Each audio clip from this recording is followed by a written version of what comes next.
Remember the last time we told you not to feed them after midnight? We told you to keep them away from the light. And the most important warning of all, we told you to never, ever get them wet. You didn't listen.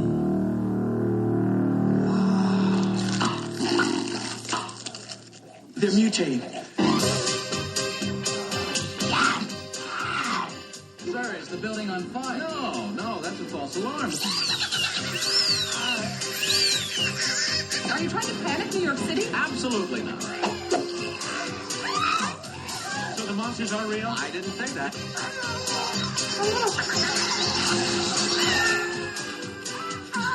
Gremlins 2. The new batch. Now, was that civilized? No, clearly not. Fun, but in no sense civilized.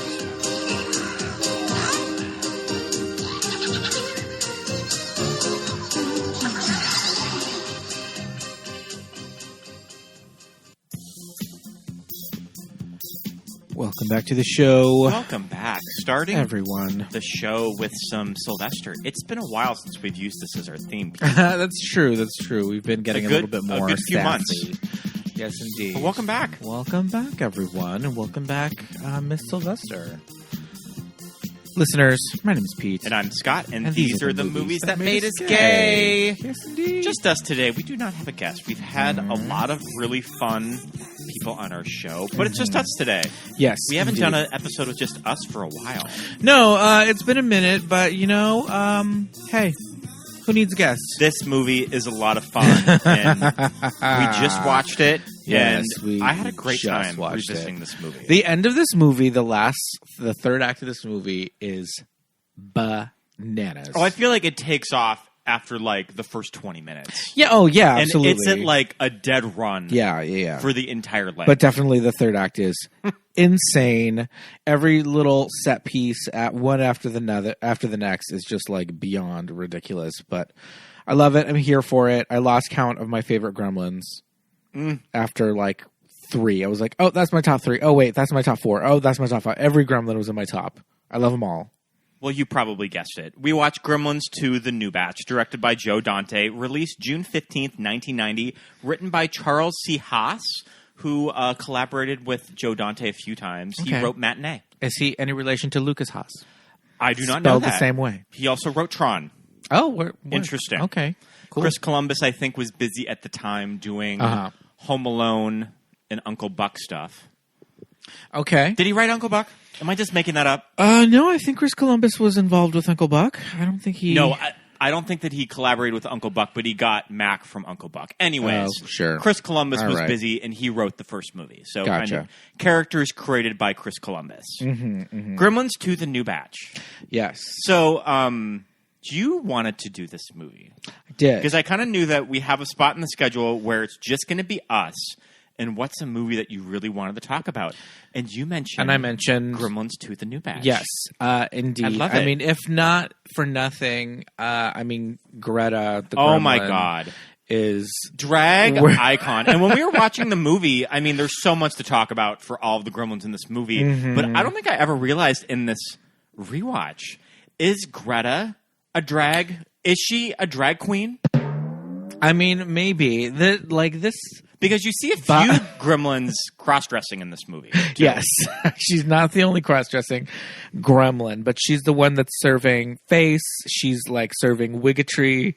She's got like... Those calves. She's got her... Those calves. This is the thing. The first introductory shot of Greta is from behind. And you see her calves and the camera pans up her body.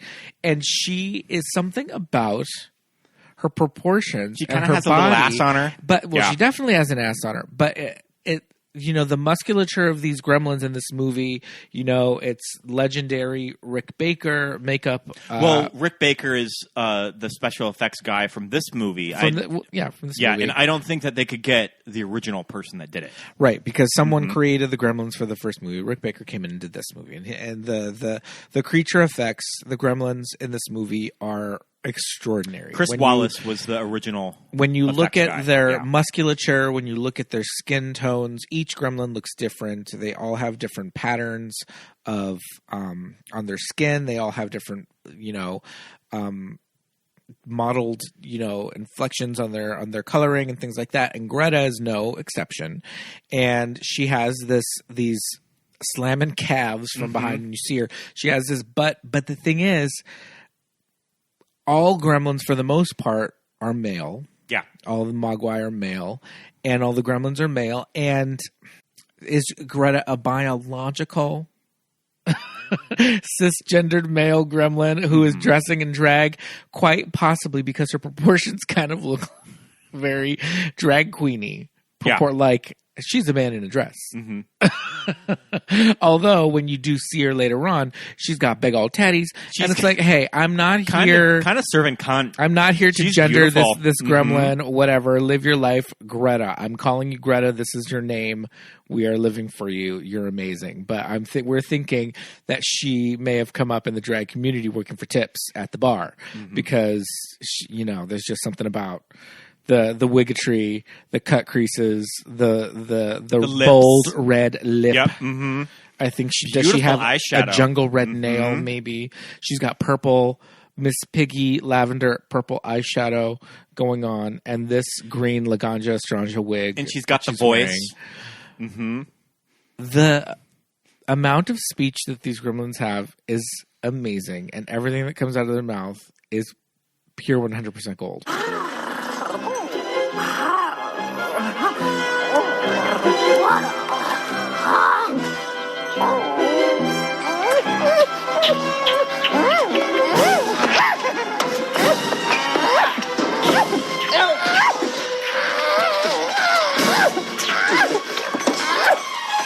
Don't be afraid. Greta kind of gives me Looney Tunes Bugs Bunny drag too. Oh, absolutely. Whenever you would see Bugs in drag. And I mean, when you look at the career of Joe Dante, I think that just Looney Tunes and Chuck Jones is such a huge inspiration. Yes. For that guy. Yes. That goes without saying when you watch his filmography, everything from his segment in the Twilight Zone the movie to, the open. There's an animated short. There's a Warner Brothers Looney Tunes animated short before this movie, and it's built into the film. You cannot watch this movie without starting it on Bugs and Daffy. That beautiful Chuck Jones animation too. And, there's nothing more appealing than the Chuck Jones character design. Yeah. So we'll continue on talking about Greta later on, but her interactions with Robert Picardo of Star Trek Voyager fame, and I mean he's a Joe Dante, cast member. He's in the Inner Space, and he's got a cameo in The Burbs. And the thing about this movie is that if you're a Joe Dante fan, if you like those crazy kooky movies that he does, this is just, they're all here. Like everybody's here, and it's great. Just seeing all these like faces that you remember from these quirky movies like Inner Space, like The Burbs. Yeah. There's always the Joe Dante stock players. Yes, he's got Dick Miller. Dick Miller. Yep. Good old Dick Miller. We love Treasure. him. We love him. So yeah, we didn't start with Gremlins the first because I think this movie is just so off the wall bananas that it's a little bit more it's camp. Our speed because it is pure camp. We can talk a little bit about, but yeah, we have Do you to want talk start about there? We have to talk about Gremlins because it lays the groundwork for this movie with our characters, Billy, played by Zach Galligan, and his girlfriend, now fiance, Kate, played by Phoebe Cates. When I was a kid, I think that I've mentioned this before, but when I was young, I used to confuse Phoebe Cates with Terry Hatcher. Okay. Can you see that? I can see it, especially because in this movie she has a bob and she kind of looks like Terry Hatcher, circa Lois Superman. Clark. Yeah, I can see that for sure. God bless Phoebe Cates pre, marriage to Kevin Kline and retirement from the biz.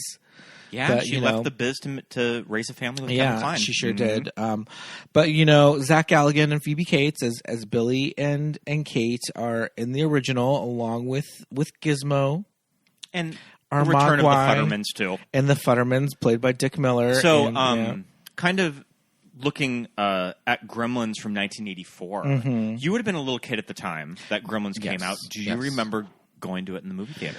I don't have the memory of being in the movie theater and seeing it, but I remember my mom tells the story, and it's the story that a lot of moms had, in that this movie was marketed to children. You know, the marketing for the movie was all Gizmo, you know, little mogwai, little fuzzy guy. And it's like, I'm sure they really played into, you know, from the people who brought you E.T. and Steven Indiana Spielberg, Jones. an and all Amblin those. movie. Yes, Yep. because Spielberg was attached.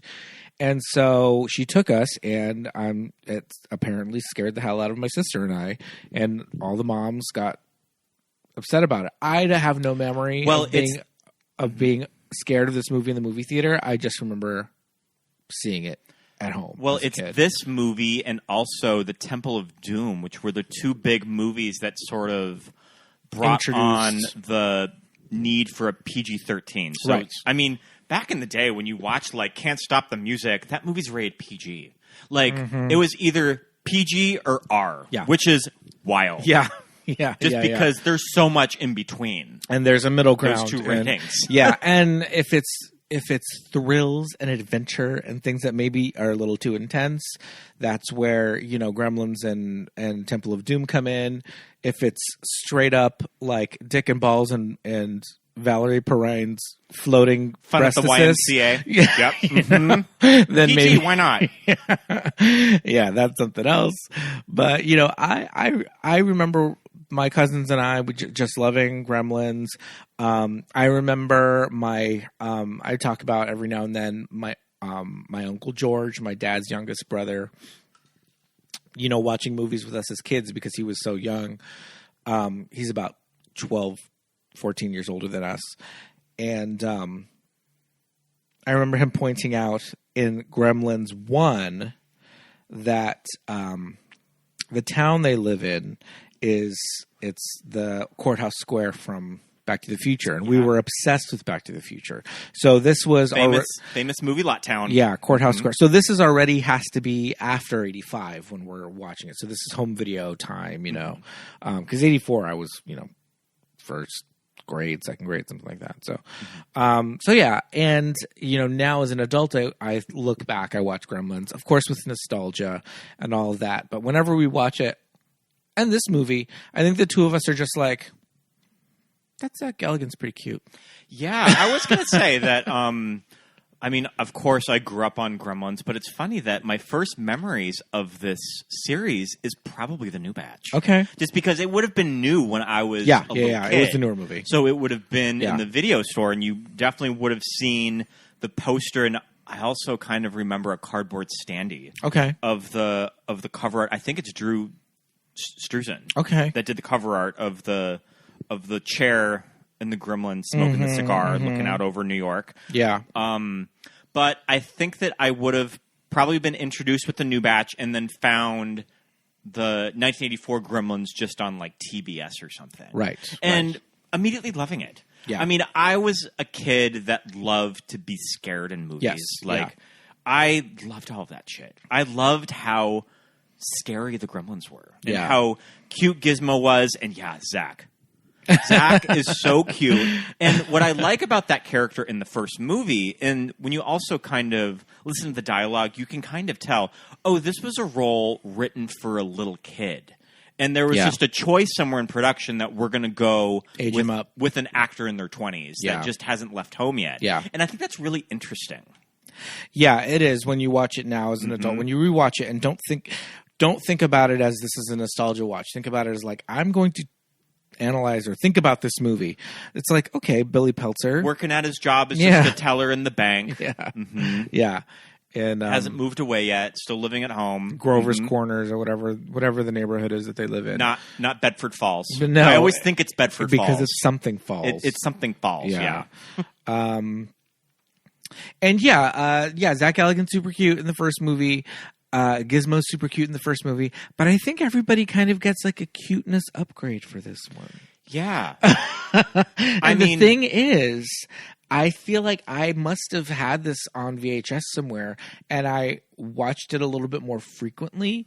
And so there was a point when I would go back and watch Gremlins 1. And you see how crunchy some of the effects are? Yes.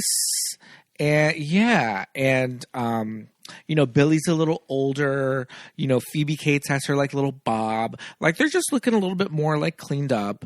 And Gizmo is a little cuter. He's definitely giving some like fuzzy Baby Yoda like realness. Baby Yoda could never.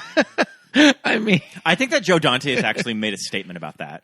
Well, I think it was the original special effects guy. Who was sure. That's my creation. He's like, a check would be nice. Yeah. Yeah.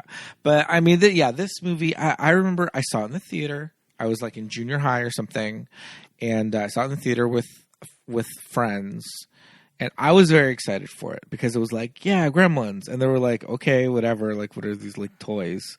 And I was like, no, it's Gremlins. They're like, okay. You're like, did you assholes not grow up on Gremlins? Yeah, apparently they didn't. I guess they were just all watching like Rambo and like First Blood and well, I mean, big Rambo and reference in this movie, and yeah, exactly, yeah. I think I was hanging around with kids or with guys who were watching a lot of like like war movies were really big at that time. Military themed. They were watching like Iron Eagle and like sure. Top Gun and all of that, and I'm watching the genre movies. Like they liked Indiana Jones and they liked Temple of Doom, but there was something about Gremlins that my friends in like elementary school were just like, I guess we'll see it, and we saw it, and they were like, that movie was weird, and I was like, I kind of loved it. I'm kind of living for it. Greta, Gremlin, no, Greta, yeah. All the crazy stuff with like the TV like horror host that's dressed like Grandpa Munster, all the stuff with Christopher Lee and the genetics lab. I mean, this shit has everything that like, if you like sci-fi movies, if you like horror, if you like all that, it's just all thrown in there. It's just Joe Dante, just like, yes, yeah, everything I love. It's interesting when you look at the production history of this movie that when Gremlins came out summer of 1984. Crazy about Gremlins, summer movie. Okay. Well, it's set in the winter. I think of that movie so much as a Christmas film. Yeah, it's set in as Christmas. like that's a November and December movie, but no, right. I think that was released in like June or July. Okay. Which is interesting, but I digress. But I mean, right after the release of that movie, Warner Brothers, of course, was like, well, we want a sequel. We want to cash in on this shit. Yeah. Like, we want to make more movies and make more money. And Joe Dante was very much like, I don't really think it needs a sequel. Right. Like, I don't want to do it. I think story. we just kind of wrapped it up and we don't need any more. Yeah. So he exited the movie. Yeah. And they tried developing this film with other directors, other screenplays, and just nothing really worked. I was reading that they were pitching ideas like sending them to Las Vegas or even outer space like Mars, which I guess I would watch those movies. Yeah. But just nothing really stuck. Like, I think it was just a hard story to develop without these minds around Joe Dante. I would love to kind of guide it. I would love to see Gremlins in Vegas, but I mean, but the Gremlins took New York, so. But yeah, so just as good. Joe Dante had a pretty great 1980s. Like, he made some pretty cool movies. I mean, yeah. What was Joe Dante working on in the 80s? So he did the Twilight Zone segment. Explorers. You love Explorers. I love Explorers. With little Ethan Hawke and River Phoenix. Mm-hmm. The Burbs that he probably did right before this. I think The Burbs is like 1988 or something. Yeah, I believe so. And then he circled back to Gremlins. Yeah. He decided that he did want to do it. And he was like, all right, we're doing a sequel to Gremlins. We're doing my sequel to Gremlins. Motherfucking sequel to Gremlins.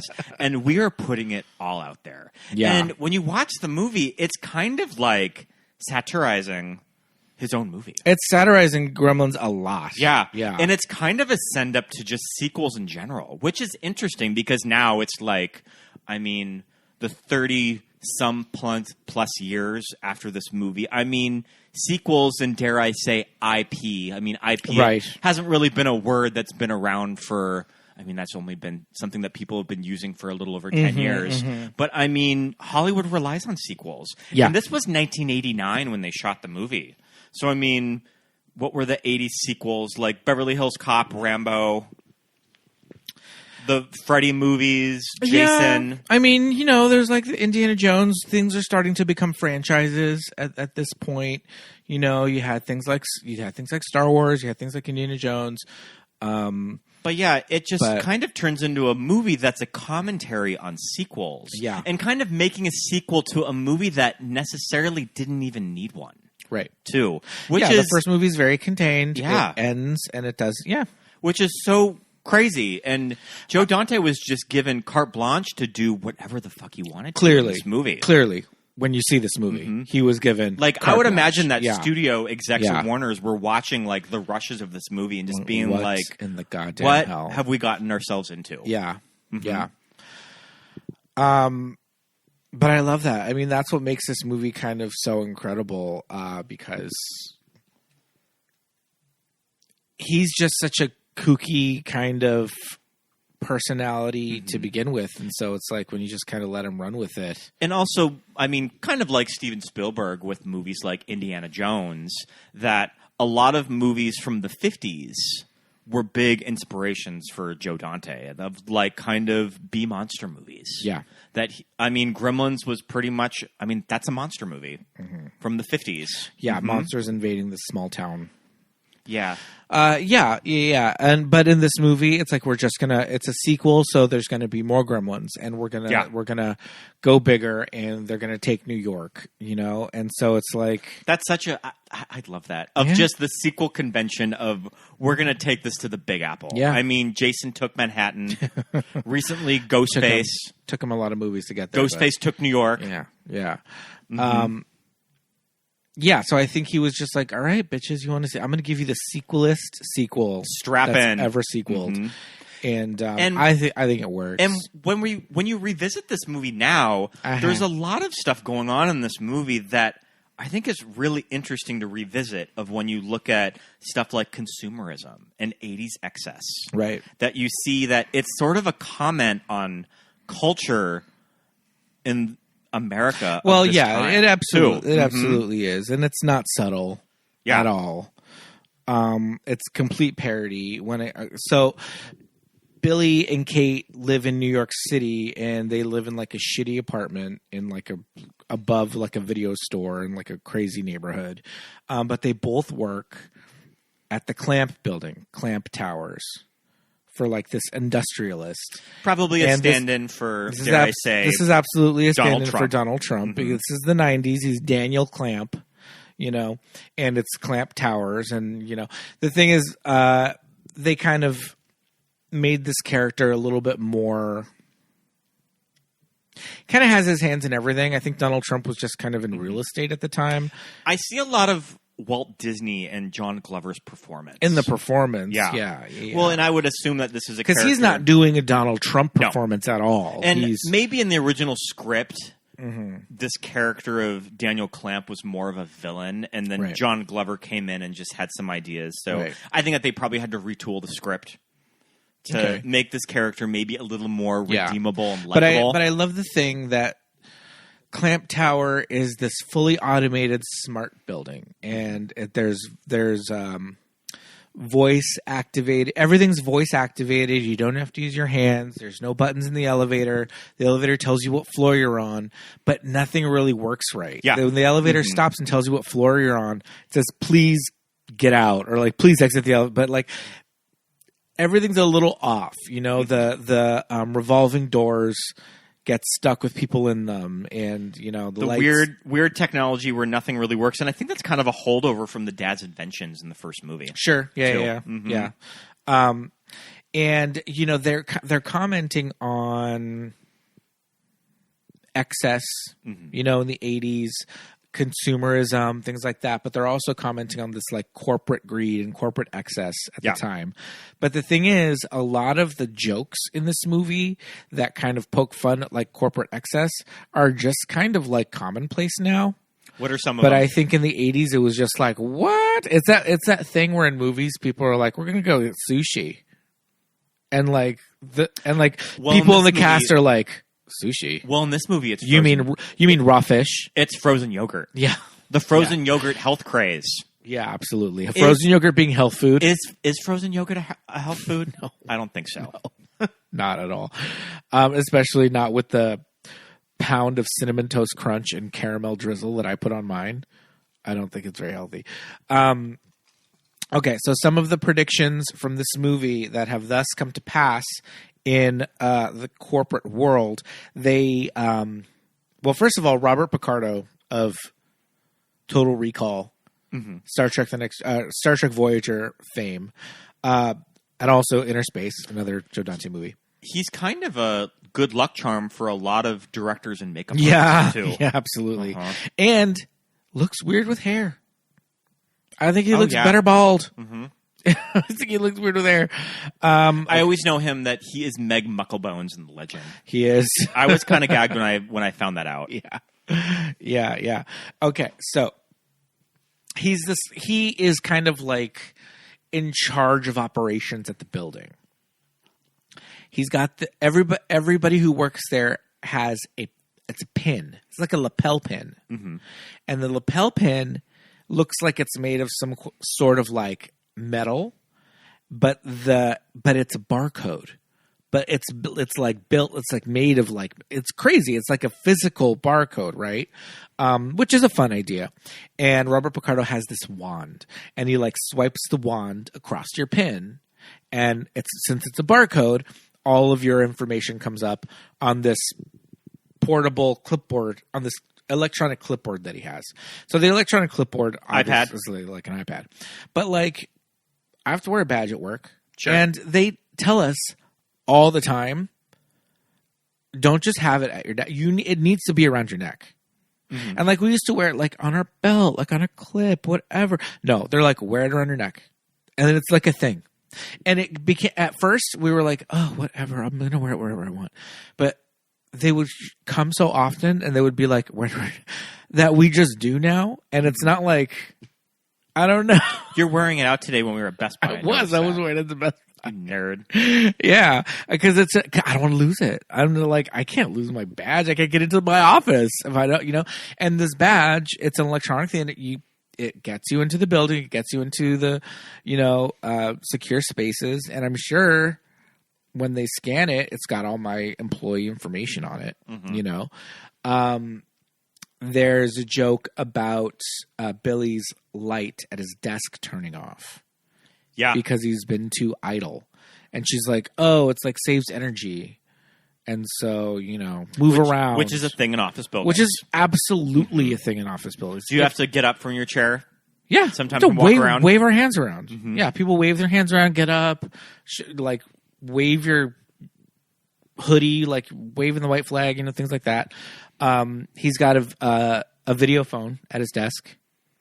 Oh, yeah. He's got a video phone that he has a video calling with Kate from her like separate section in the building. So they're doing like inter-office It's like a FaceTime or a Zoom call.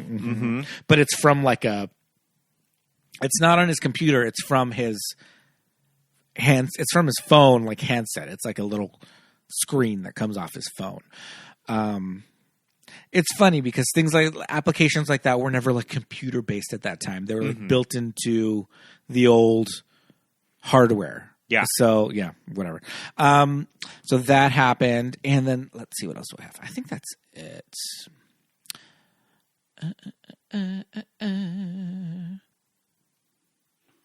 Mixed use office buildings. This office building that he's in, the Clamp Tower, it's got like a mall. It's got a TV station. I always kind of wondered that these are all properties of Clamp. Because this guy has his hands in everything. But yes, because the TV station is Clamp, for sure. But he did refer to the gene splicing company as tenants. Oh, I kind of thought that Clamp had his. So did I. I assumed He just sort of had his like but hands when Robert Picardo genetics later and stuff. on is like, oh, like the genetics lab, he's like, I always thought they'd be problem tenants.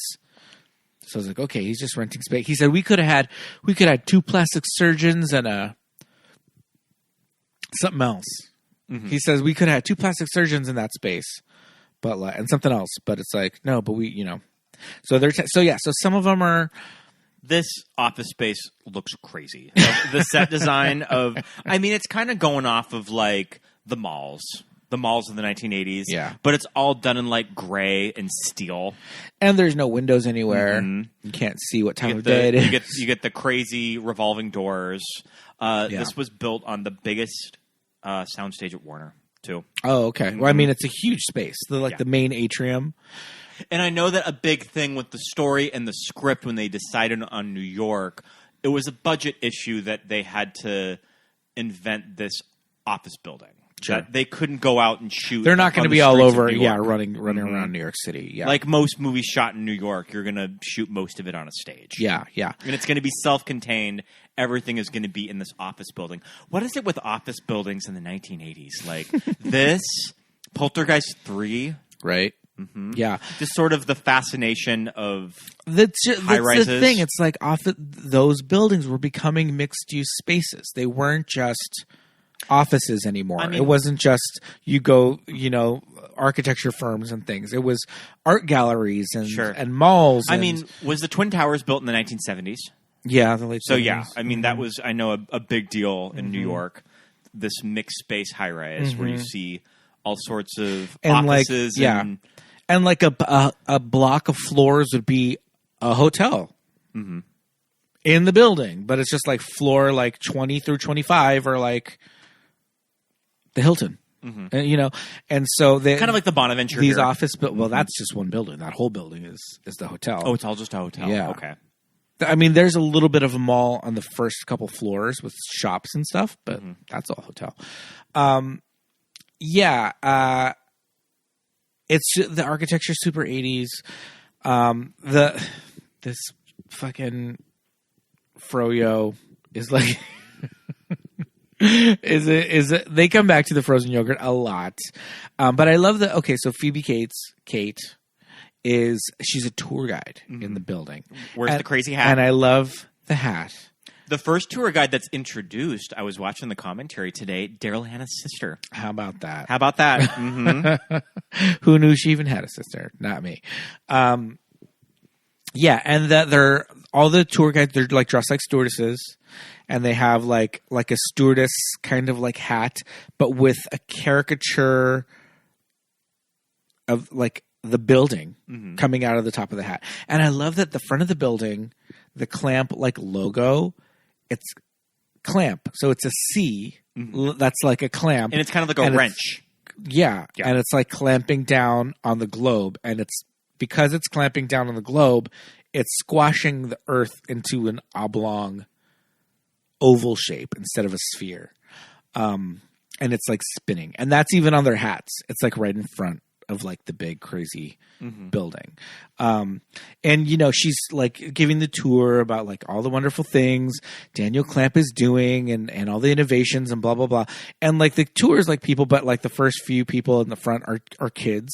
And like she's telling the kids like, and don't forget to buy Mr. Clamp's book. I was like, these kids are like, I don't fucking want this book. Like these tour guides are just like, don't forget the book. Like this is the script that we have to follow. Yeah. And so Billy is in the art department. He is he's an illustrator. Is it set up in the first movie that he draws? I don't remember. So I think so because I think he does a drawing of Kingston Falls because that's the thing. He's kind of putting a bank teller. He's kind of putting Kingston Falls in the mock-ups that he's making. Right. It's like a big inspiration. He's like Mike Brady in the Brady Bunch movie. Mm-hmm. Everything he does is Kingston Falls. Yeah. Everything he does is the Brady house. So he's an illustrator for Clamp, this seems to me to be a good job. But I love when Robert Picardo comes to his desk and he's just like, get this fucking plant out of here. get these drawings off your cubicle wall. Like, this is not, that's not what this is. This is work. And plants are, no, this needs to be approved, and this is not approved. Get the fuck out of here. We have to talk about my favorite character of the movie, who I think is doing some fine work, and that is one Miss Haviland Morris as Marla. Marla Bloodstone. His boss. What a character name. But Marla, like, Haviland Morris in this movie is doing the most. This His Girl Friday delivery. What is this crazy, like, olive oil accent it's like, that she's giving? I mean, she's doing like a 1940s screwball comedy. Yeah. Which I love. It's an insane, like, it's an olive oil. It's a weird, like, oh, Billy. It's a little Mae West. Billy, I've got important meetings today, and I'm giving them all up to go to dinner with you. And, like, she's got this fire engine Ariel, the Little Mermaid red hair. Casual smoking for a character in the movie, building, which you never in see, the office, which you never see anymore in movies. Everywhere, every scene, she has her cigarette case in her hand so she can snap it closed dramatically. And when we first see her, and for most of the movie, she's wearing a gray business suit, but it's not just any gray business There's suit. like peplums on it, right? There's a peplum on the coat, like on the coat at her waist, and the skirt is ankle length. Like most business suits, like you think like Ally McBeal, or even just like a good knee length. I mean, it Ladies' gives me suit. Charlotte Pickles from Rugrats. Yes. And when I was a kid, when I would watch movies like Gremlins or watch Rugrats, obsessed with Charlotte Pickles and her cell phone, that when I saw that character, I was like, "Oh, that is a serious business that woman. is a serious business woman." Yeah. Marla is okay. So she's got a gray pencil skirt that's to her ankles, and so it's like, what do they call it? I forget what they call a kind of skirt. Oh, a hobble skirt, because you can't like take full strides in it. Yeah. Oh no, you cannot run in that No. skirt. You cannot be running She's from giving these Gremlins. She's giving like Morticia, like Peg Bundy, like little steps, because this is like a hobble skirt, and because it's so long, and then she's got the business, coat, and like a white blouse underneath, and in the center of her collar, she has a brooch. And did you notice the brooch? No, what's the brooch? It's like a golden face, but it's like half a face. It's like a nose and an eye and a mouth. It's like a mask. That's very 80s. It's like a golden like mask. Weird brooches. It's beautiful. Weird brooches. That's very 1980s fashion. Yeah. I'm gonna look it up and see if I can find a picture of it, because it's kind of like, imagine like a Phantom of the Opera mask, but gold. Oh, we'll And talk about I Phantom mean, of the Opera later. Oh my god, yeah. So so she's everything. She's doing the most. She's giving like the best accent work, smoking work, cigarette case work, everything. And she and her character too. It's like she's Billy's manager, but it's like, what do you do? Like, sure. She's just trying to work her way up, like corporate. I mean, she's kind of an assistant, but I don't really know an assistant to whom. Yeah, because she's above Billy. He reports to her, I think she's just sort of managing a department. Yeah. But she kind of, it's crazy. But Whatever. she's just oversexed. Whatever, and I it love doesn't her. matter. Yeah. She's just 80s career woman. Yeah. You can kind of see it there. Oh, there it is. It's like a mask. Haviland Morris, you know what I was reading today? Yes. Is in real estate now. I think she's a realtor. Oh, work. Mm-hmm. I mean, there's good money to be made. Yeah. But she probably just took what she made in acting to kind of start up a real estate business. I love that. Sure. But yeah, this performance, everything about it is pure camp, from the color of the hair to, the outfit, the vocal delivery. She knows what kind of a movie that she's in. Yeah, you can see it better there, how it's like kind of half a mask. That brooch is definitely a choice. I made a mistake. Her blouse is white. It's not. It's black. It's not white. It's black. I said white. I was just looking at this costume designer, Rosanna Norton, and she worked with Joe Dante a lot. She did Inner Space, The Burb. She did the Brady Bunch movie. Oh, so she got to do all the Brady Bunch costumes. She did Tron. Wow, that's so interesting. Rosanna Norton. People came from Tron. So, all right, So sort of the setup of Gizmo falling back in. Okay, so it's kind of complicated, but it's kind of not. So Daniel Clamp owns the Clamp building, and it's like this huge high-rise. He wants to do a Chinatown kind of revamp. Which Billy is doing the mock-up stuff. Yes, he is. He's doing the elevation paintings of what it will look like eventually. But this project is like blocks long. It's a big project. And right in the middle of the project, right in the middle of the land that Clamp is buying, is Mr. Wing's curio shop. Where Key-Luke. And this is where Billy's father, Mr. Peltzer, found Gizmo in the first movie, and where they gave Gizmo back at the end of the first movie. And he's been living there all this time, and they're trying to buy him out so that they can destroy the building and develop the land for Clamp Towers East or whatever. Key-Luke is kind of in and out of this movie, like he's not even given like a goodbye to Gizmo. Yeah, it's sad. It's just kind of next scene he's dead. Yeah, and Gizmo wears a black armband. Next scene he's dead, and Gizmo's like strolling away as they're bulldozing the building. Yes, the Gizmo walk. Okay, so I mean, famously in the first movie of that, when you watch the puppeteering of Gizmo, Zach is like either holding him. Yeah. He's in a backpack.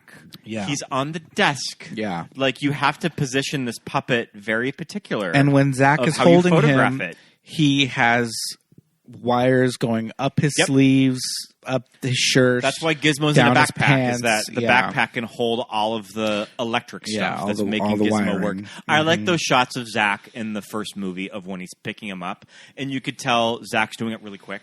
Okay, yeah, I have to pick up. Yeah, I have to pick up this little robot really quick, or else it's going to look weird. Yeah, and it's going to get cut up in the edit anyway. There's some really fun green screen stuff in this movie. It is. I was listening to the commentary. It is a black screen. I was going to say, is it Black Velvet? It's Black Velvet. It's probably Black Velvet. That's what they did in Labyrinth. Yeah, to get full body shots of the Fireys. So they probably did a little like thing where he's a rod puppet, and they're controlling him from the back. With like little sticks probably coming out of his legs, and probably his little feeties, early computer generated stuff. Yeah, maybe. Mm-hmm. His little walk. Yeah, his little walk. His little walk kills me. So cute. Kills me every time. There are some scenes of Baby Yoda in this season where I was like, that is Gizmo walking down the street, walking down the alley behind Mr. Wings. And the two redheaded twins from Terminator 2. Yeah. Judgment Day. I mean, I would assume that when you put out the casting call for twins in a movie, they were probably at the top of the list. In the 90s. The 90s. And these two worked with Joe Dante a lot. They're in an episode of Erie, Indiana. Okay. Which is my favorite of the old Erie, Indiana episodes. And Joe Dante created that show. And Erie, Indiana, is that Omri Katz from Hocus Pocus? Okay. And Joe Dante produced it. Cool. Yep. Okay, I didn't. He later worked with them later. All right, I love that. He later worked with them. Yeah, again, yeah. Okay, that's really cool. So we find out that they work for this genetics lab that is run by Christopher Lee. And the most Christopher Lee performance. And what's so cool about when Christopher Lee was in movies like this is that all of these directors like Joe Dante, and I mean, it wouldn't be decades later, but like Peter Jackson, they just grew up on Hammer. Yeah. So they just loved them some Christopher Lee. Yeah. And I would assume that when they wrote this character, they had Christopher Lee in mind. Absolutely. Absolutely. I mean, that's why Peter Cushing is Grand Moff Tarkin in Star Wars, because of the Hammer movies, you know. And Christopher Lee, in this small role in Gremlins 2 that he didn't need to take. Like, what is this? Yeah. What is this script? Kind of crazy if you're not really familiar with it.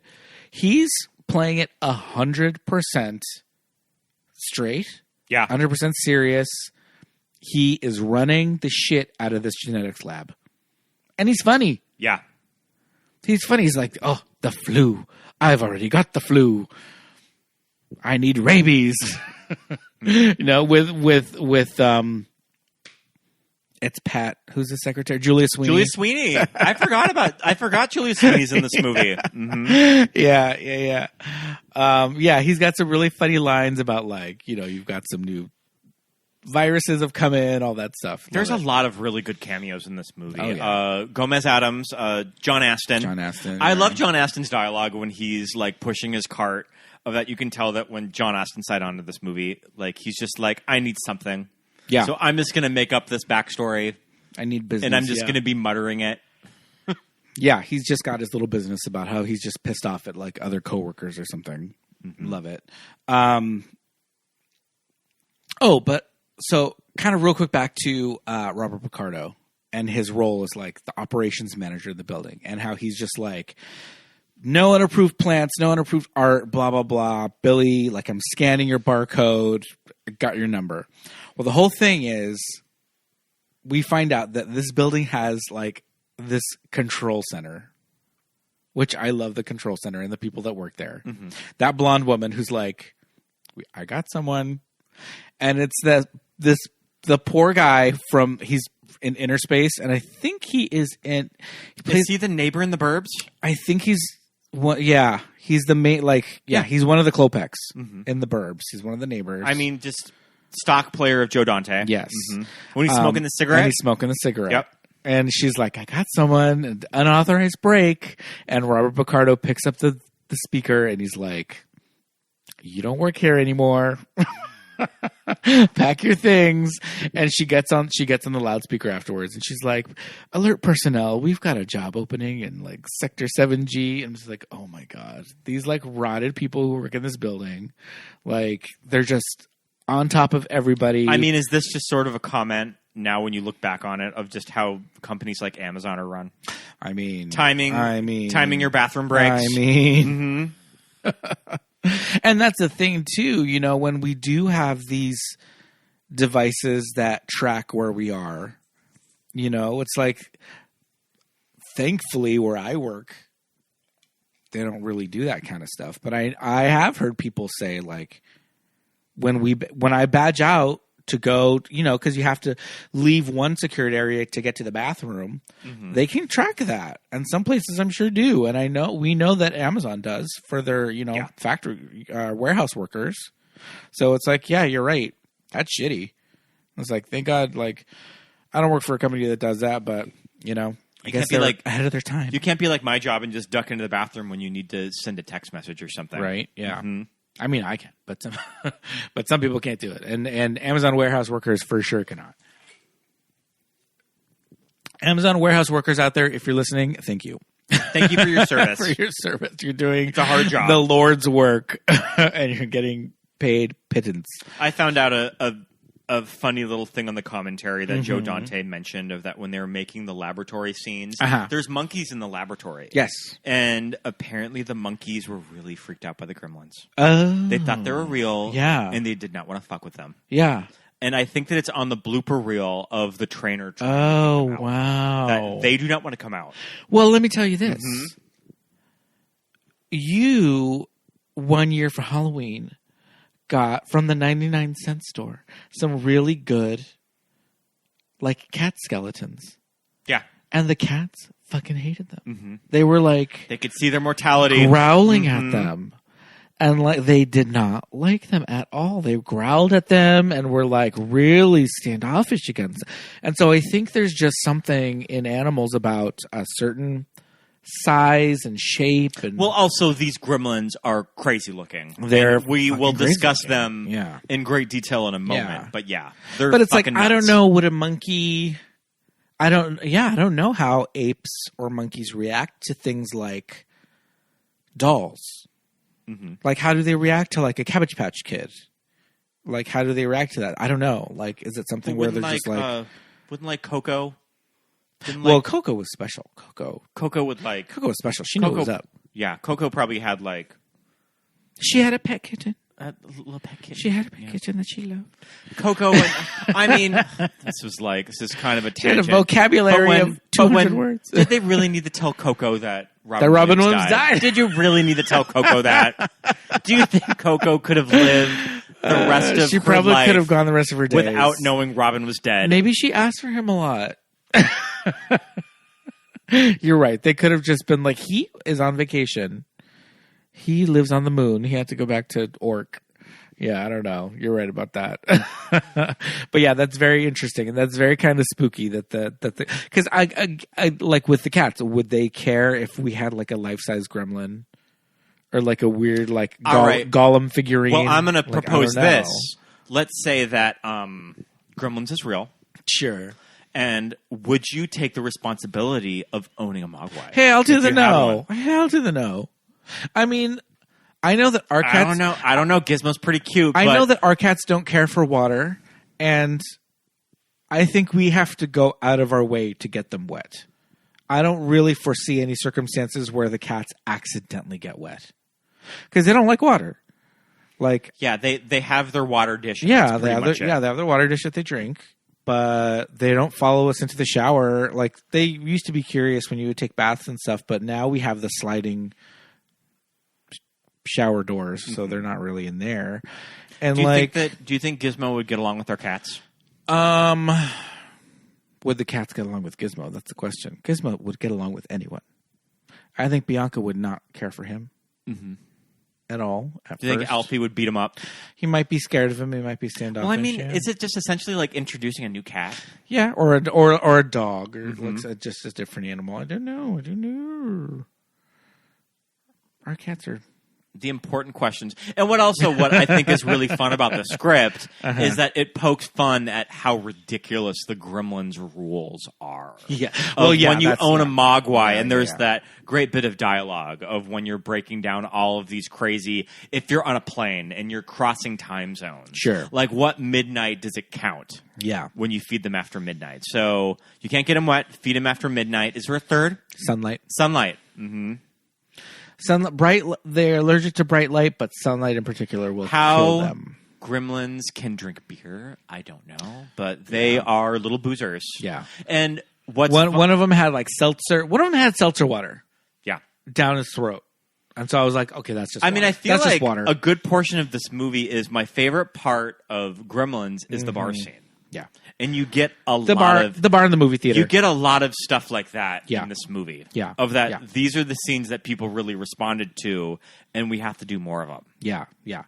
I mean, just because of extenuating circumstances, Gizmo gets wet, births a few other little evil mogwai. And I love that in the universe of Gremlins, any mogwai that's not Gizmo is... Something's wrong with it. There's something wrong with it. Mm-hmm. Yeah, they're all bad. And then there's the crazy one in this. There's a few crazy ones in this movie, but there's the main one when... the one that the eyes spin around. And the eyes spin around and Phoebe Cates... Constantly laughing. Thinks it's Gizmo. No, ma'am. That one, I'm like, no, you're out of here. But yeah, they all eventually stay in the building and turn into gremlins on their own. And then wreaking havoc as kind of classic Gremlins. I mean, the Twilight Zone segment of the old wise tales of when there's something wrong in machinery, anything. Yeah. It's because a gremlin is there fucking it up. Well, okay. We have to count the ways that the gremlins got, like, super powered in this movie. Because I kept forgetting. There were more and more and more. And we have, for the most part, we have the genetics lab to thank. Sure. Because kind of like the plot device that you get all of these gremlins getting their weird powers. Because first we get... Yeah, should we run down a few of them? Yeah. Because it's like, first we get, like, vegetable face gremlin. And you're like, okay, he just, like, grows... Salad bar gremlin. Yep. But then we get, like, Batwing gremlin, who flies. Bat gremlin. I mean, a good IP... A good IP connection. Yeah. And Tim Burton's Batman had just come out. So cool of it, like flying around outside and then eventually turning into a stone gargoyle. Busting through the wall it's the bat signal. And leaving a perfect bat signal. Yeah. And this is a Warner Brothers movie. So, later on in the tattoo parlor, where one of the gremlins is tattooing another one, he fully tattoos a full, perfect Warner Brothers shield on the gremlin's chest. But you know, what this movie does successfully is that it doesn't turn into something like Space Jam Legacy ever. But you know what I mean? Yeah. Of just sort of IPs for the purpose of Yeah. IPs. Yeah. Of like, this is all of the shit that we own. Yeah. There it is. I think they made callbacks to Gremlins 1, and then, there was the bat symbol. But other than that, it was fine. There is Spider Gremlin. Love Spider Gremlin. There's Electricity Gremlin. Electricity Gremlin is pretty cool. Which is insane. I forgot about Dentist Gremlin, and I just went to the dentist today to get cavities filled. I got some... You got your fillings replaced. I got some fillings replaced, so yeah. Flasher Gremlin I loved. I mean, Flasher... you gotta bring back Flasher Gremlin. One of kind of the fan favorites of the first movie. Where did you get the tiny trench coat? Where do all these gremlins get all of these clothes? So then, I mean, the big one, who's like, this is our like, It's the Stripe. Well, I was gonna say the one that's like our Caesar the ape is the gremlin that they give the like brain serum to. Oh, sure, because Stripe is the one that turns into to Spider Gremlin. Is it the one that turns into Spider Gremlin? I think it's the one that turns into Spider Gremlin. I lose but track. yeah, the one that talks is the it's the one Caesar. that talks. First of all, it's Tony Randall of The Odd Couple TV show, doing the voice, but he's doing an exaggerated kind of Thurston Howell III, Katharine Hepburn kind of Midatlantic accent where your jaw is locked the entire time that you're talking. And not only can he speak with a Mid-Atlantic refined accent, but he wears wire-framed glasses and a business suit. Well, I mean, there's a scene where he's almost like a day trader, too. Mm-hmm. Yeah, he's like on the phone, like buying and selling. Why? I don't know. Talk a little bit about what's going on in this room, because I think there are some fascinating ramifications here for the future. When you introduce genetic material of research quality to a life form such as ours, which is possessed of a sort of, I hesitate to use the word, atavism, but let us say a highly aggressive nature. For example, that fellow over near the, I believe that's a common bat of the order Chiroptera, the only mammals, I might add, capable who flies.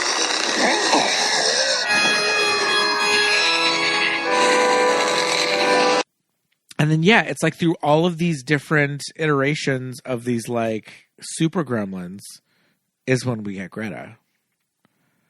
Yeah.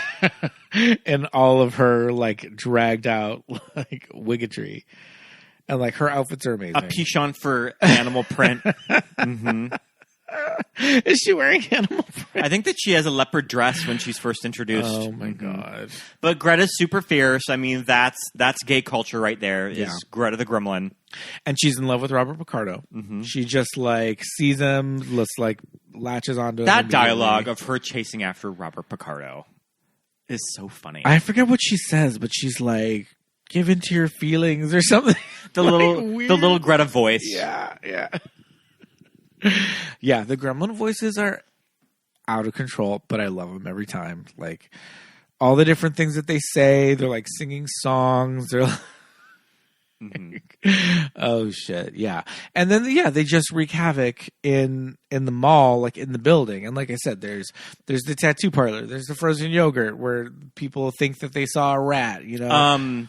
We got to talk about beloved character actress Kathleen Freeman as Microwave of Marge, the cooking show. Microwave. What are your thoughts on Microwave of Marge? Okay.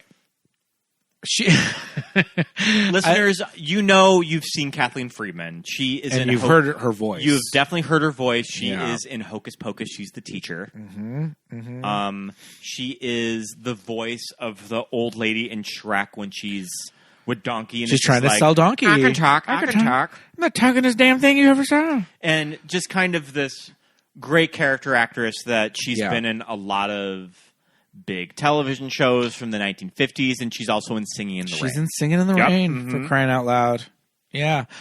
Microwave cooking with Marge. Well, my thing about microwave... Is there a lot of microwaves involved in her cooking show? The things that she demonstrates do not use the microwave. Well, first of all, she's doing these, and she says, bologna and bean dip roll-ups.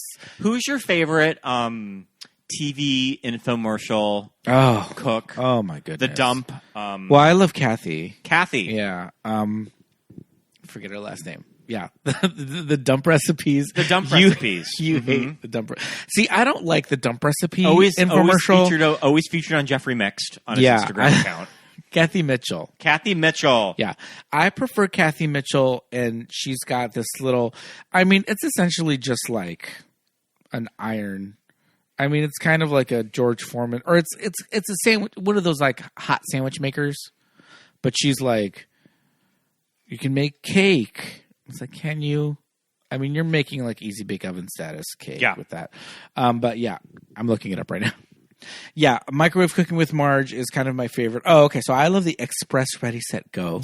Okay, sure. From Kathy Mitchell, because it's kind of like a George Foreman. It's kind of like just a hot iron, and she doesn't say dump that as nearly as much as she does in some of her other infomercials, but Kathy Mitchell's the best, and she is definitely giving microwave with Marge.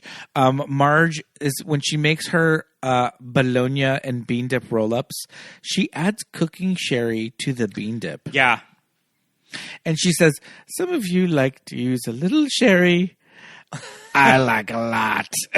in that voice. In that crazy voice. In that Kathleen Freeman voice. Yes. I would like to talk about another character played by Robert Pronsky, the Al Lewis horror host. Yes, we love the horror host. Love that archetype Fred. of the horror host, Fred. Yeah. Who's kind of doing this... well, they have him dressed up like Grandpa Munster. Yeah. Well, I mean, Al Lewis was a big inspiration for this character, because I think Al Lewis, after the success of the Munsters, used to do stuff like that. Sure. Yeah. On public access television and stuff. Yeah. And I just love that archetype of this serious actor that just somehow found themselves in this silly role. Right. And they just sort of resent it. They had kind of bigger aspirations to do something. Yeah. Well, Fred in this movie wanted to do the news. He wanted to be like Cronkite. Yeah. He wanted to be a news anchor. Yeah. And he's given his moment with Long Duck Dawn from 16 Candles. Yeah, Getty Watanabe. Yep. Getty Watanabe is in this movie playing a very stereotypical Asian character with the camera. But, you know, if you were to ask Getty Watanabe, he would have nothing but great things to say about this, because that's just the kind of he played this person character that he is. He played this character type really well in the 1980s. He did. But, I mean, it's one of those things where that's all they were offering him, you know, as an Asian actor. So he took what he can get, but, you know, we have Long Duck Dong, and that's the thing. When you see footage of Getty Watanabe today, he's not resentful of it. He's just also comics like Margaret Cho have nothing but lovely things to say about him. Absolutely. That I think he's pretty beloved with Asian comics. Yeah. I think you can't not like him. I think he just seems to be a really nice person. But I love that character. Yeah, Fred's great, and Robert Prosky has a very prolific career as a character actor. He's in a lot. He has a lot of credits. I always remember him from Mrs. Doubtfire. He's the guy that owns the television studio that Robin Williams is working at in the movie. Yeah, says he's in broadcast news. Yeah, that's a really fun character, because we have, like we said, we have the whole TV production. There's a whole network. There's a Clamp network in the building, and I love. Oh, there's another little dig that Mr. Clamp only shows movies in color, which is kind of a jab at Ted Turner. And then over the loudspeakers, what do they say tonight? Casablanca in color and with a happier ending. Yep. I mean, Clamp is kind of like a a mesh between Donald Trump and Ted Turner. Yeah, because Ted Turner was a big media mogul. Yep. You know, Married to Jane Fonda at the time. Yeah. Okay, so Daniel Clamp. I love when we finally see him in his office in the top of this huge high-rise. He just is looking out his telescope at the Chrysler Building, and he's got like the classic wall of TVs, you know, showing all these different things, and he's just like wandering around his office, like, "Hey," like he calls the secretary, like, "Hey, did we do that thing?" And she's like, "Oh yeah, that's done." He's like, "All right. Okay, let me know if let me know if there's anything else." Like he's this titan of like media and industry, and he just has nothing to do. And he just doesn't know what to do with himself. He doesn't really know what to do with himself, and I think that John Glover's performance, he's kind of performing him like a kid. Yeah, too. Yeah. John Glover, he's come into my work before. Yeah. Yeah, I mean, he's local. He lives in LA. When he came into my job, I was like, "Oh shit, there's John Glover from Gremlins 2: The New Batch." And Batman Forever. Batman Forever. Yep. No, from Batman and Robin. Is it Batman and Robin? Yeah, it's Poison Ivy. Yeah, Yep. yeah. Not Batman Forever. Yeah, and I mean, Smallville was Lionel Luthor in Smallville. I mean, he's got some like they're genre credits, but he's got some like really big. Yeah, some pretty. I think that he's also a pretty big theater actor. Yeah, too. Yeah. Openly gay too. Yes, he is. Yeah, absolutely. We love that. I love his beard. Yeah, that's the thing about John Glover. Look him up on Instagram. He has a crazy beard. He's got a crazy like Howard Hughes beard going on, which is cool. You know, it's like I feel like, you know, when you're a person in the arts, you get to a certain age, you're just like, I'm gonna look how I want to look. I'm gonna grow a big crazy scraggly beard. Okay, he was really nice when he came in. Yeah, great, and he's great in this movie. He's great in Scrooged. Yeah, love him. And he plays that character, that kind of like yuppie 80s business. Now, his character from Smallville, Lionel Luthor, that was just created for the show, right? I believe so, yes. I don't think Lex Luthor had it like... I don't think Lex Luthor's father really existed in the comics. Sure, because you don't really see an origin story for Lex Luthor in the comics. Or in the comics, yeah. I mean, comic book, Superman... Listeners, if we're wrong, sorry, but I believe that Lionel Luthor was created. I'll have to text Billy, but I'm pretty sure it's just created for the show. But really successful character that now I think is more or less. Got a huge canon. arc on the show. Yeah, I think that it's pretty much canon. That's Lex Luthor's father now. Yeah, so he's playing this character really great, and he has a moment very similar to Billy's mother in the first movie. Sure. Where he kind of goes one to one. I never thought of that. Yeah. Yeah, he does kind of like... Yeah, he goes one-on-one with these gremlins, and he fucking destroys... When the gremlin puts a mousetrap in Clamp's secretary sandwich. First of all, I feel really bad for the secretary. I feel really bad for the secretary, but also classic gremlin move. That's the type of bullshit that these little fuckers do. Yeah, just really naughty things like that. But then... when it cuts to the gremlin and he's got the little cardigan, he's at the desk working as the secretary. He's working at we the died desk at that part with the little red cardigan wrapped around his shoulders. He's like, oh my god, dead on the floor, dead laughing. Oh my god! Anytime the gremlins are in drag, and they're in drag a lot. Who is coming up with all this shit on set of just sort of how they style these gremlins? Oh my god! Because it's just such great camp. Yeah, and that's the thing about this movie. That's why this movie is great. It's so campy, but it works. It fucking works. I mean, it's that sort of Looney Tunes logic of just the sound effects of whenever they will pick something up and you just hear that little whoop. Yeah. Or when they get hit in the head, there's the little tweeting birds. The little tweeting birds. Yeah, flying around them, stuff like that. How do you think this movie... I mean, it's hard to even get yourself in the mindset of if Gremlins had come out 8 years ago and a movie like this came out now. Right. How do you think it would be received with fans? Well, I think all the really meta jokes, I think, would be successful. So I want to talk about the really meta moments in this movie. So, oh, sure, yeah. So and the things that comment directly and specifically on the first movie. So we have the people in the control room talking shit about the rules. Mm-hmm. Then we have Phoebe Cates, who somebody offhandedly mentions President's Day.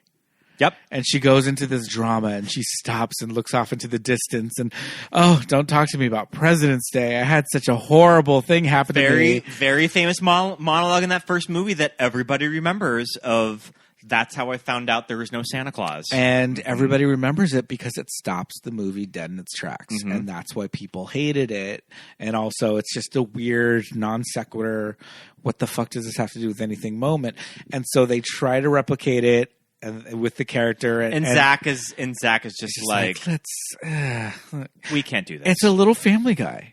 Oh, definitely. It's a little Family Guy. Like he's commenting on something, and like Zach just does everything but looks into the camera, and it's just like, oh, this one. Then we have the great moment when the film breaks. The movie theater scene. Okay, so, I mean, I would have first watched this on home video. Yeah. And famously, there are two cuts of this scene. Versions. There are two versions. Yeah. In the theatrical, the film breaks. Which I saw. Which you saw. Yeah. Which is very successful because when you were probably sitting in the movie theater, you would assume that your film just burned up. Yeah. And then you see like the Gremlins come on and they're doing a cute little puppet show. Yes. And on the home video one, it's the tape breaks. Yeah. And it's like static, right? Mm-hmm. It's like a static TV. Yeah, yeah. And there's different little vignettes. In one of them, a mother comes out of the theater and she complains to the theater manager, this was supposed to be a kid movie and my kid's scared. And then the manager, who's played by Paul Bartel from Eating Raoul, and also, Chopping Mall. Joe Dante player, he is in Piranha. Okay. Yeah. He goes into the movie theater and Hulk Hogan is sitting there. Oh my God, the Hulk Hogan scene in this movie. I had forgotten about that. Yeah. And I'm always just like pleasantly surprised when he comes on screen. Yeah. Yeah, absolutely. Well, when Paul Bartel is out there in the lobby dressed as like a theater manager and he like runs inside. Oh my God. Is that also when Leonard Maltin is giving his review of Gremlins 1? I think so. Because there's a part where Leonard Maltin is giving his review, and he... Well, and also that I don't think Leonard Maltin liked the first movie. And that's why. He's in this, and he gives... It's probably his actual review of Gremlins 1, but he's like kind of talking shit. And then the Gremlins like attack him from behind, and so there are these moments in the movie that are completely absurd, Just laying it on. Yeah. Mm-hmm. But, I don't know. I think they were the mom who's just like so irate and just like, this was, I'm so upset. This movie's too scary and blah, blah, blah. And Paul Bartel is just playing that arrogant asshole character. I mean, it's pretty much anything that you see him in the 1980s. And he's just like, oh, all right. And he goes in, and then like the Hulkster is just like, goes all Hulkamaniac. I saw The Projectionist is a big B movie actor. I think that he was Was he in The Thing? Yes. He's in one of those big 1950s movies. Yes. Mm-hmm. One of those big 1950s monster movies. Mm-hmm. Mm-hmm. He's in, but he is famously in Airplane is where I remember him from. Who's he in Airplane? He's one of the guys in the control tower at the airport. Back with Lloyd Bridges and all that group. Mm-hmm. He's one of them. Okay. Yeah. He's a big character actor in a lot of like B movie kind of things. He's in Big Top Pee-wee as well. Look at that. Inner Space. Yeah. The Twilight Zone TV series from the 80s, which I think Joe Dante had a big hand in. He's in the first Gremlins, mobile gas station attendant. How about that? The Howling. Yeah. Mm-hmm. So this movie's just kind of filled with a lot of... I forget that Joe Dante directed The Howling. Oh, did he? I think that he did. Yeah. The Howling is a movie that I have only really half watched. I need to properly sit down and watch it. That's all with E.T.'s mom. Mm-hmm. Dee Wallace. Mm-hmm. That werewolf movie with E.T.'s mom in it. Yeah. Mm-hmm. The Howling. Horror straight ahead. Yeah. But yeah, I think that's the other thing when you're just like, if you didn't know at this point in the movie when the film breaks or when the tape breaks or whatever, if you didn't know what the hell's going on, then you're just like, okay, all right. But then it cuts to one of the best images of like the TV, like that target image of when the TV station is not broadcasting.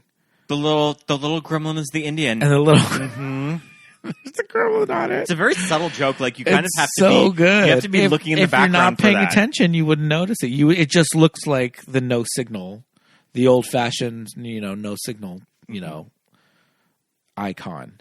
But there's a big gremlin on it. Oh my god. Yeah. I think all that shit is genius. And I think maybe I'm sure there are people who are like, oh, stupid, whatever. It's over the top. It's too much. But it's great. I think this movie's legacy is whenever I see articles of the greatest sequels of all time, Gremlins the New Batch is always on it. Yeah. So this movie is regarded as kind of this crazy, kind of badass sequel. Yeah. Yeah.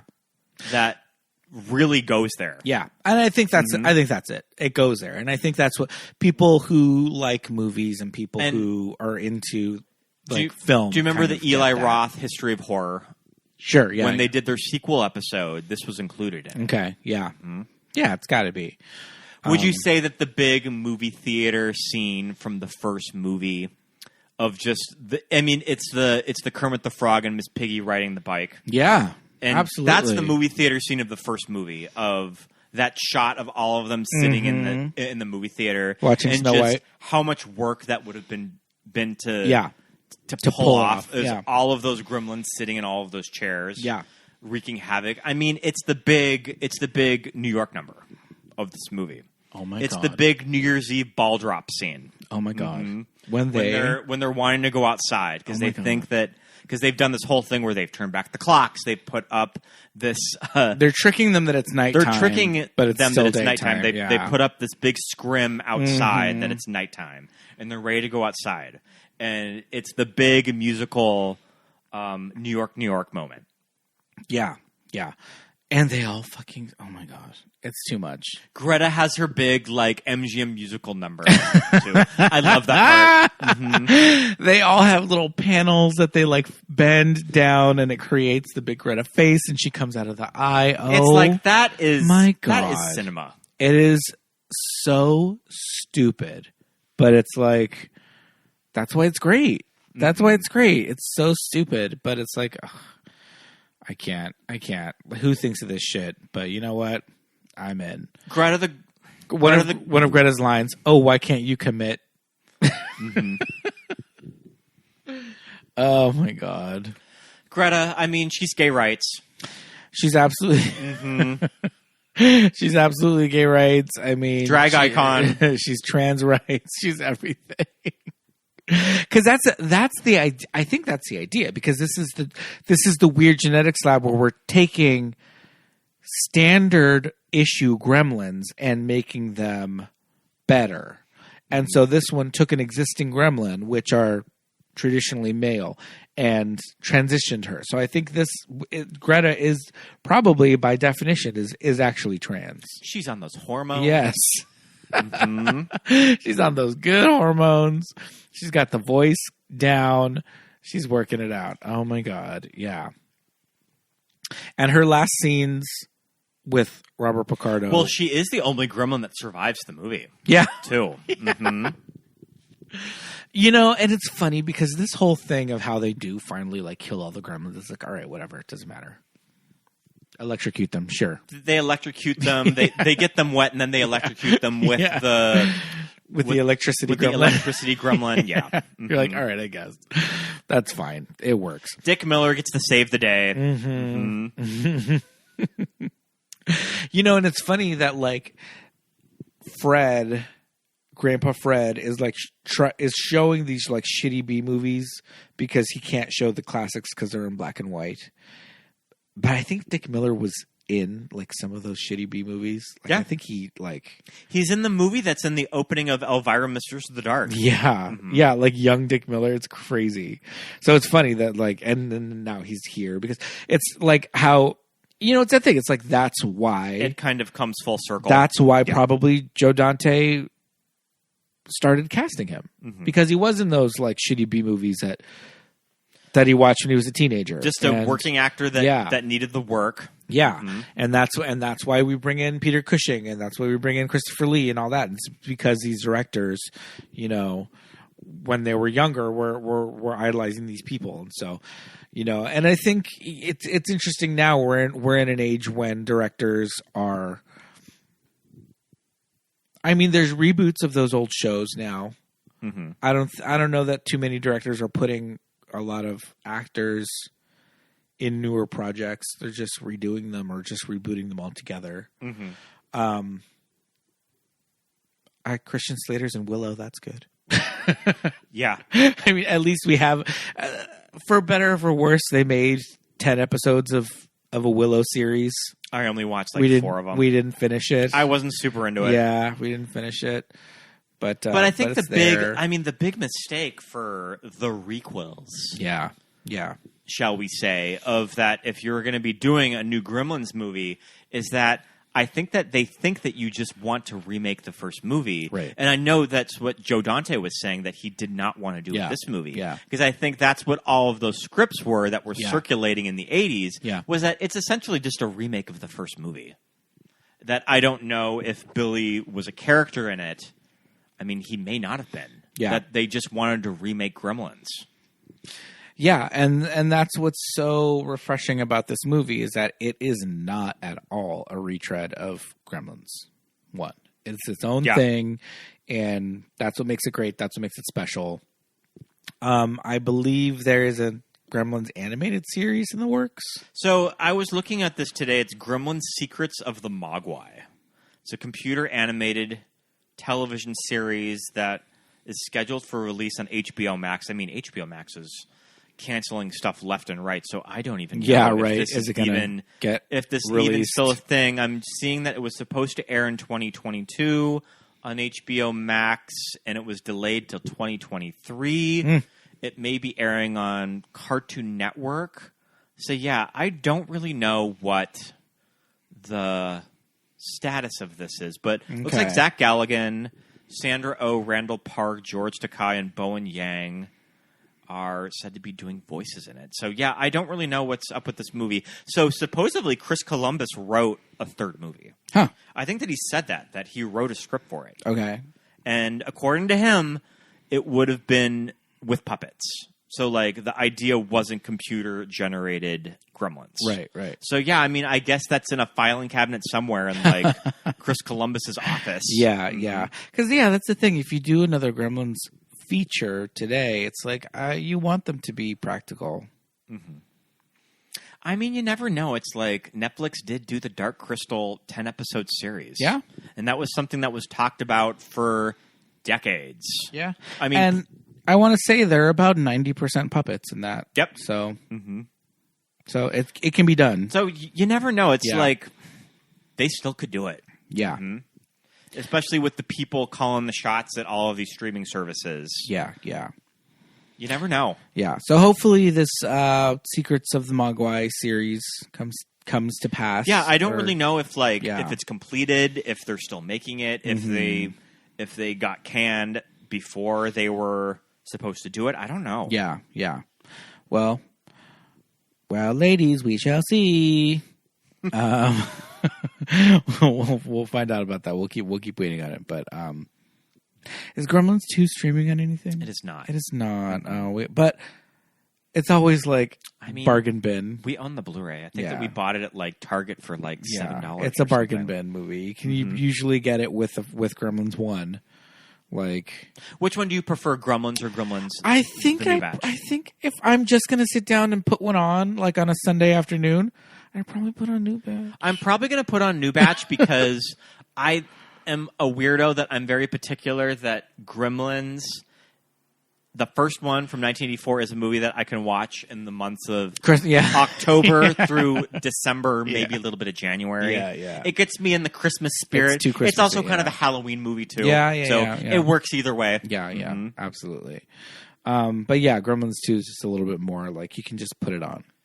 Pete, do you remember during the pandemic when we would go to the drive-in, the Tiki Drive-In Absolutely. in Montclair a Yes, lot? I do. We saw a double feature of Gremlins with the Goonies. Oh my goodness! What a double feature! the Amblin classics. It was the Corey Feldman double take. And we saw that shit before people in 2020 figured out before they're catching on that you can go to the drive-in to go see movies. Yeah, we saw that movie and there wasn't even a big line to get in. No, but it got to the point where we had to turn around. Oh yeah, towards the end of it, we couldn't when even make Raya it and the in. Last Dragon came out. It's like good luck getting in. Yeah, we couldn't even make it into the drive-in after a certain point. But there was a while that we were going. There were double features. There were some really cool. Oh yeah, we saw the Indiana Jones movies.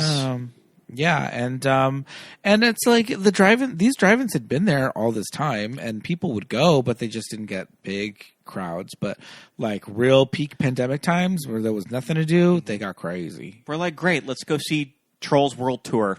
Yeah. We're in a depressed move. Why not? Mm-hmm. Yeah. That was fun though. I do remember seeing the double of Gremlins and the Pete, Goonies. the Tiki Drive-In, R.I.P. It's I closed. know it's gone. So it was supposed to close in 2020 pre-pandemic, and once all that shit hit the fan, they just kept it open. Yeah. But then they decided to shut it down. Shut her down. It's just a swap meet now. Sad, but we can watch Gremlins whenever we want because we have our $5 Blu-ray. But yeah, Gremlins 2, the new batch, an appropriate movie to cover on the podcast because, this shit is camp. Pure camp. This movie is pure camp. Yeah. Do you remember when the Greta Bratz doll was released? I tried to get it, and that shit sold out I missed it. Hours. Oh, not even hours, minutes. Yeah. So it's like the Look legacy. There's a Gremlins Brat doll. Yeah, the Greta Bratz doll Gremlin that Bratz doll. Mattel did. Yeah, yeah. She sold out in She's in minutes. beautiful too. She's great. She was a great Bratz doll. The Elvira one came out months after that, and she sold out. Same thing, under an hour, completely gone. And these Bratz dolls are cool because the likeness is correct, but they're Bratz dolls, so their proportions are Bratz proportions, but it works for the characters that they're picking. Yeah. Greta and Elvira. It's like, you got to have Bratz proportions with these two, because Greta has crazy proportions anyway. So she would look weird if it was like a Barbie. What do you think Greta's number at the club's going to be? Let loose.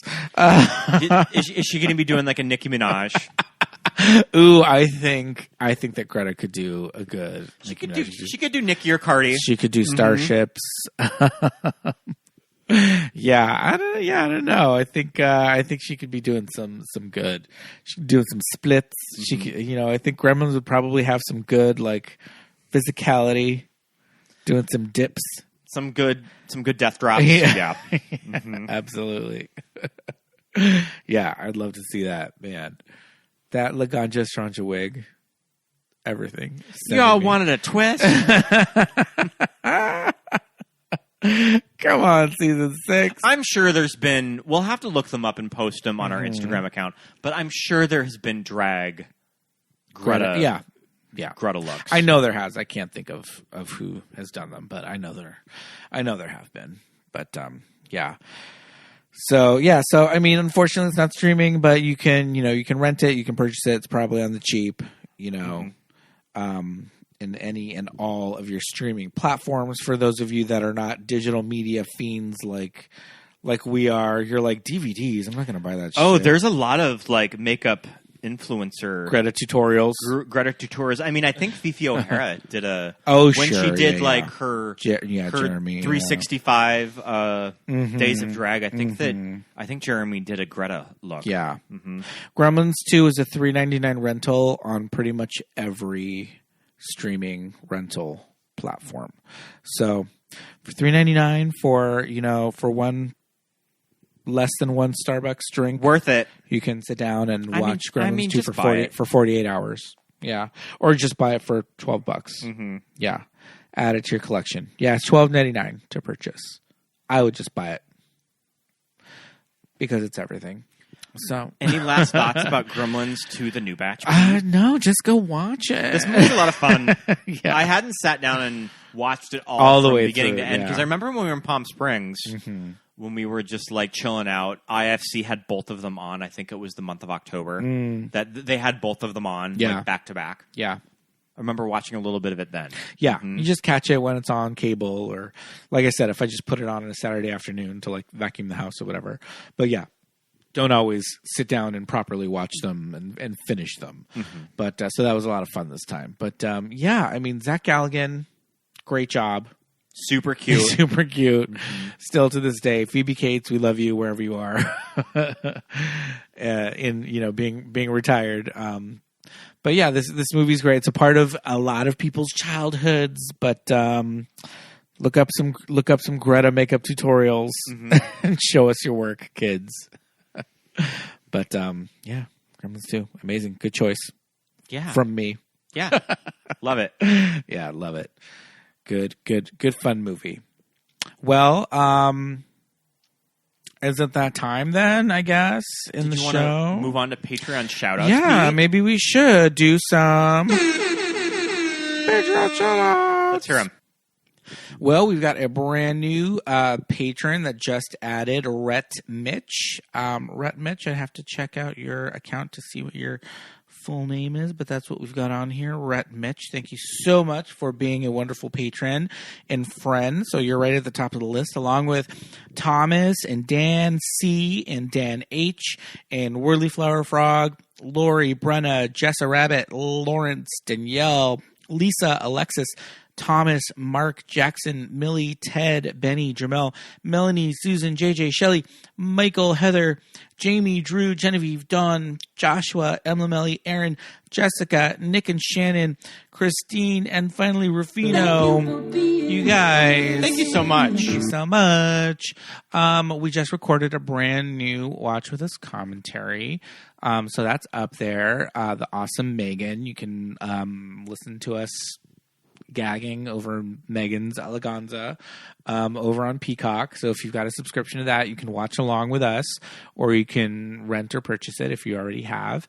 And our Watch With Us commentaries are really fun. You start the movie, you start the commentary, and it syncs up, and it's like you're watching the movie with us. You can our Megan rewatch was a lot of fun. Yeah, the Megan watch was great. You can also just watch them as bonus episodes. They work really well as bonus episodes. You can just listen in your car or wherever you listen to the pod.